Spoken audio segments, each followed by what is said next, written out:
The men waiting inside the jungle bunker on Guam had been told the Americans were soft. They had heard it for years. Weak stomachs. No fighting spirit. Spoiled men from cities who depended too much on machines. Japanese officers repeated it so often that many soldiers stopped questioning it. Even in July 1944, as the sound of American naval guns shook the island day and night, Private First Class Sadao Yasutake still believed the enemy landing on those beaches would eventually break. He sat in darkness beside stacked rifle ammunition, sweat running down his neck, while dust fell from the ceiling every time another shell exploded nearby. Somewhere beyond the trees, thousands of U.S. Marines were already moving inland. Yasutake opened his notebook under the weak glow of a candle and wrote a sentence that later stunned historians. The enemy keeps advancing even after terrible losses. They do not stop. That sentence was not supposed to exist. For years, Japanese military propaganda had carefully built an image of Americans as physically weak and mentally fragile. Newspapers described them as lazy. Officers told recruits that Americans feared death more than Japanese soldiers ever could. Many Japanese troops heading into the Pacific War truly believed one fierce attack would make American forces panic. But the private diaries recovered from dead Japanese soldiers after battles like Guadalcanal, Tarawa, Saipan, Peleliu, Iwo Jima, and Okinawa revealed something very different. Hidden inside muddy notebooks, wrapped in cloth inside uniforms, or tucked into ammunition pouches, Japanese soldiers secretly recorded the terrifying moment when propaganda collapsed in front of them. Again and again, the diaries described the same shock. The U.S. Marines did not retreat. They kept coming. The first major cracks appeared during the brutal fighting on Guadalcanal in late 1942. Japanese soldiers arrived believing they faced inexperienced troops who lacked discipline. Instead, they found Marines holding defensive lines under conditions that destroyed both sides physically and mentally. Corporal Kazuo Nakamura wrote after a night assault near Henderson Field that American machine gun fire did not weaken no matter how long the attack continued. He described seeing Marines firing from positions even after Japanese artillery hit them directly. One exhausted soldier wrote that the Americans fought like men without sleep or fear. That line appeared more than once in recovered diaries. The jungle itself became part of the psychological terror. Guadalcanal was not clean battlefield warfare. Men rotted in mud. Rain soaked uniforms for weeks. Food disappeared. Malaria spread through entire units. Dead bodies sometimes remained where they fell, because retrieving them meant certain death. Japanese troops expected Americans to suffer worse under those conditions because they believed Western soldiers lacked endurance. Instead, they watched Marines continue building defensive positions, hauling supplies through mud, and counterattacking after weeks of exhaustion. Lieutenant Shoichi Goto wrote in September 1942 that he no longer understood American behavior. He described Marines calmly eating during artillery bombardments. He watched wounded Americans refuse evacuation. One entry recorded his disbelief after a failed Japanese night attack. "We expected disorder among them," he wrote. Instead, their fire became stronger.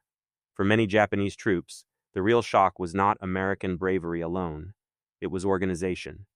Again and again, diaries described Marines recovering quickly from chaos. A Japanese sergeant on Guadalcanal wrote about attacking what he believed was a shattered Marine line after heavy shelling. But when his men advanced through smoke and darkness, they found Marines already repositioning machine guns and coordinating counterfire. "Their confusion lasts only moments," he wrote. Those observations slowly spread through units. Officers still repeated propaganda publicly, but private writings told another story. Some soldiers began admitting they feared Marine artillery more than anything else. Others described American flamethrowers in horrifying detail. One diary recovered after Cape Gloucester in New Britain described Marines advancing behind tanks through rain and mud while Japanese defenders ran low on ammunition.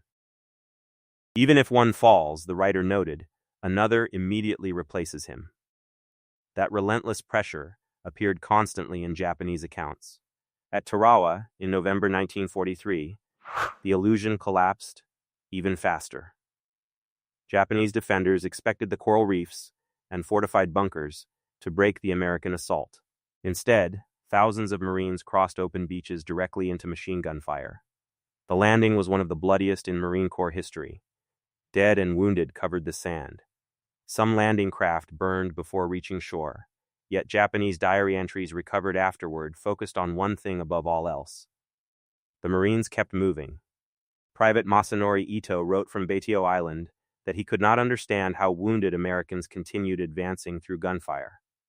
He described seeing Marines dragging themselves across the sand while others climbed over bodies to push inland.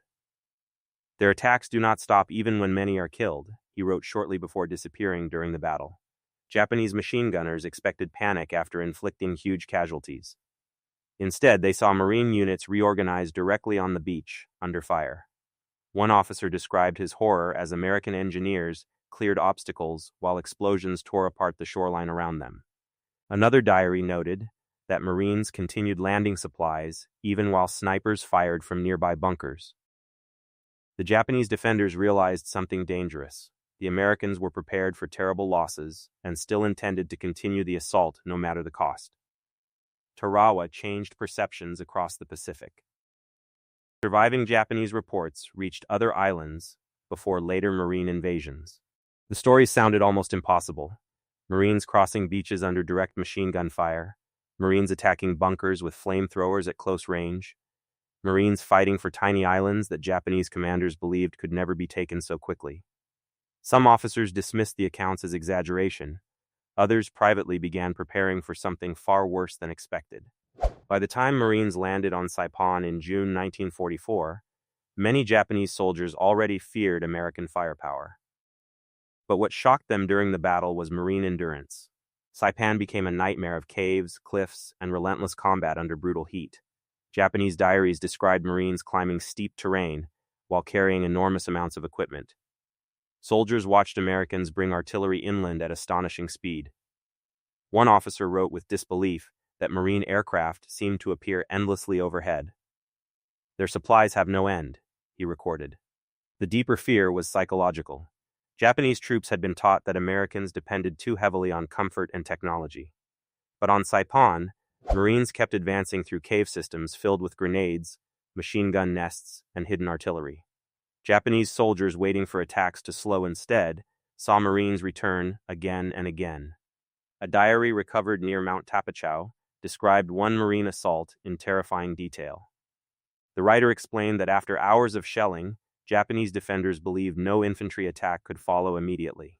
Yet Marines attacked before the smoke fully cleared.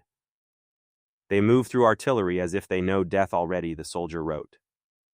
Another Japanese medic recorded his shock after treating wounded men who survived flamethrower attacks. He noted hearing terrified soldiers describe Marines approaching through smoke without hesitation. "They do not appear human in battle," one wounded defender reportedly said. As Saipan collapsed, diary entries became darker and more emotional. Early confidence disappeared completely. Soldiers wrote openly about hunger, fear, exhaustion, and hopelessness. Some admitted they had underestimated the Marines from the beginning. Others wrote about the endless American naval bombardment that shook the island day and night. One final entry from a Japanese communications soldier simply stated, "The enemy is stronger than we were told." That sentence repeated itself across the Pacific War. On Peleliu in September 1944, Japanese defenders entered the battle with a new strategy. Instead of suicidal beach defenses, they prepared deep cave networks and planned to bleed Marine forces slowly. The fighting became one of the harshest battles Marines ever experienced. Temperatures reached unbearable levels.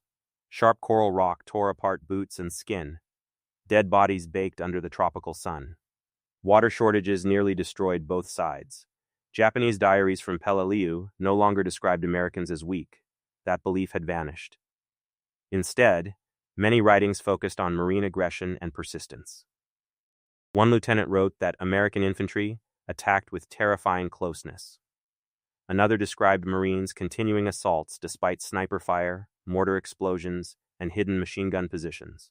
The psychological pressure became unbearable for many Japanese soldiers trapped underground. Cave defenders listened to Marine bulldozers sealing entrances. Flamethrowers filled tunnels with burning fuel and smoke. Grenades rolled into dark chambers packed with wounded men. One diary entry found after the battle described hearing Marines shouting outside a cave while demolition charges shook the walls. The Americans never stop hunting, the writer noted, yet the diaries also revealed growing respect. Japanese officers began writing about Marine discipline during attacks. Several described Americans carefully coordinating tanks, artillery, engineers, and infantry together. One entry from October 1944 stated, "Their attacks are mechanical, but the men themselves fight fiercely." Another Japanese soldier wrote that Marines recovered their wounded even under heavy fire, something many defenders found difficult to understand, given the chaos of Pacific combat. The deeper the war went, the more personal the diary entries became. By early 1945, many Japanese soldiers no longer believed victory was possible. But nowhere was the emotional collapse more visible than Iwo Jima. The island became one of the most horrifying battles of the entire war. Black volcanic ash swallowed boots with every step. American bombardment lasted for days before the invasion. Japanese defenders lived underground inside tunnels stretching across the island. When the Marines landed on February 19, 1945, they entered a carefully prepared killing zone. At first, the beaches remained strangely quiet. Then Japanese artillery and machine guns erupted from hidden positions across Mount Suribachi and the northern defensive sectors. Marines fell in massive numbers during the opening hours. Yet Japanese diaries recovered later showed growing disbelief almost immediately. One officer wrote that despite terrible casualties, American units continued unloading equipment directly onto burning beaches. Another described Marine flamethrower teams advancing toward bunkers while explosions tore apart the ground around them. Sergeant Kenjiro Takahashi wrote from inside the tunnel system that the Marines attacked without visible fear. He specifically described Marine combat engineers moving toward defensive positions carrying explosives, while Japanese fire concentrated on them. Even when one falls, he observed, others continue forward. Many diary entries from Iwo Jima focused on exhaustion and isolation. Japanese defenders rarely saw daylight. Food and water became scarce. Wounded men died slowly underground. American artillery shook tunnel walls constantly. Marines attacked cave entrances with flamethrowers, grenades, and demolition charges. Japanese soldiers waiting for American morale to collapse instead watched Marines continue fighting day after day, despite massive losses. One diary recovered near Hill 382 recorded a Japanese machine gunner's confusion after repeated Marine assaults. "Their dead cover the ground," he wrote, "but more continue climbing." The fighting turned deeply personal. Marines and Japanese defenders sometimes battled only feet apart inside caves and trenches. One Japanese medic described hearing wounded Marines calling for corpsmen while firefights continued overhead. Another soldier wrote about watching Marines carry injured comrades through sniper fire. "They value every man," he noted. By Okinawa in April 1945, Japanese soldiers understood exactly what they faced. The diaries no longer mocked Americans. Instead, they described overwhelming power mixed with fear and fatalism. Okinawa became the largest and bloodiest battle of the Pacific War. Rain turned battlefields into oceans of mud. Civilians became trapped between armies. Kamikaze attacks filled the skies while Marine and Army units pushed slowly through fortified defensive lines. Japanese diary entries from Okinawa often sounded emotionally exhausted. One artillery officer wrote about American naval bombardment shaking the ground so hard he believed entire hills moved. Another soldier described seeing Marines advance through rainstorms carrying flamethrowers and Browning automatic rifles. "Even under terrible conditions," he wrote, "their attacks continue." Perhaps the most haunting entries came from soldiers who finally admitted the truth about American determination. A Japanese private near Shuri Line defenses wrote that Marines fought with patience beyond imagination. He described how American forces slowly surrounded positions, cut off supplies, and attacked methodically until resistance collapsed. "They are not reckless," he observed. "They simply do not stop." That realization mattered because it completely contradicted years of military indoctrination. Japanese troops had expected emotional weakness. Instead, they encountered industrial strength combined with relentless infantry assaults. They expected Americans to avoid casualties, Instead, they saw Marines continue attacks under horrifying conditions. They expected disorder. Instead, they witnessed disciplined coordination between artillery, tanks, aircraft, engineers, and infantry. But the diaries also revealed something more human beneath the fear. As the war dragged on, many Japanese soldiers stopped writing only about combat. They wrote about homesickness, hunger, memories of family, exhaustion. Some described watching Marines from hidden positions and realizing the enemy soldiers looked just as tired and young as they were. One entry from Okinawa mentioned seeing Marines sharing cigarettes during a lull in fighting. Another Japanese soldier described hearing American music playing faintly from a distant position at night. Moments like that stayed in their minds because they conflicted with wartime propaganda. The diaries revealed soldiers slowly recognizing that the enemy they had been taught to hate was more complicated than expected. Fear remained constant, especially during Marine assaults, but hatred often faded into grim respect. Some soldiers admitted admiration for Marine medical corpsmen risking their lives for wounded men. Others wrote about the incredible speed of American engineering units repairing airfields or moving supplies. One Japanese naval officer wrote shortly before his death that American strength came not only from weapons but from the certainty that more men and supplies will always arrive. That endless pressure crushed morale across the Pacific. Japanese defenders often fought knowing reinforcement was impossible, while Marine forces continued expanding their positions with overwhelming logistical support. The recovered diaries became important historical evidence after the war because they exposed the gap between propaganda and battlefield reality. Historians studying these notebooks discovered how quickly direct combat shattered many Japanese assumptions about American soldiers.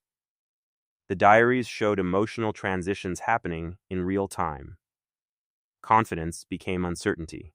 Uncertainty became fear. Fear sometimes became respect. Many of the notebooks were damaged by water, fire, blood, and mud. Some pages were barely readable. Marines occasionally translated entries during the war for intelligence purposes, but thousands remained stored away for years afterward. When historians later examined them carefully, they found repeated patterns across islands separated by thousands of miles. Different soldiers. Different battles. Same shock. The Americans kept advancing.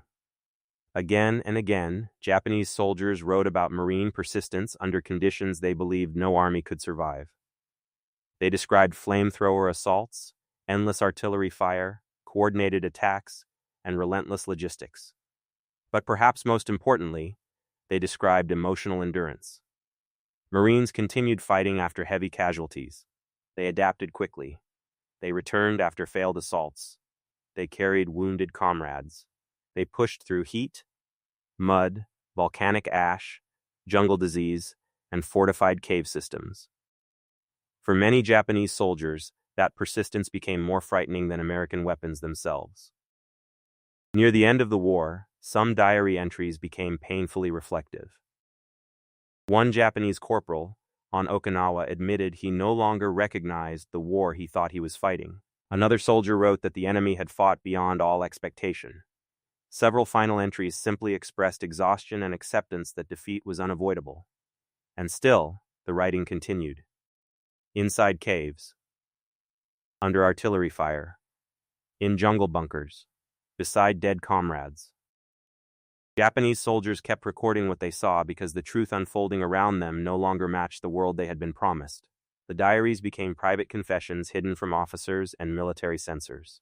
They captured raw reactions that official reports never could. One final diary recovered from Iwo Jima contained only a few surviving pages. The soldier's name was gone. Most of the notebook had burned. But historians could still read one sentence written during the final days of fighting. The Marines continue attacking without rest. We no longer speak of victory. That line may explain the entire Pacific War better than any propaganda poster ever could. Because in the end, the Japanese diaries were not just records of battle, they were records of disillusionment. Young men entered the war believing myths about the enemy. Then they faced U.S. Marines in some of the harshest combat conditions in modern history and discovered something terrifying.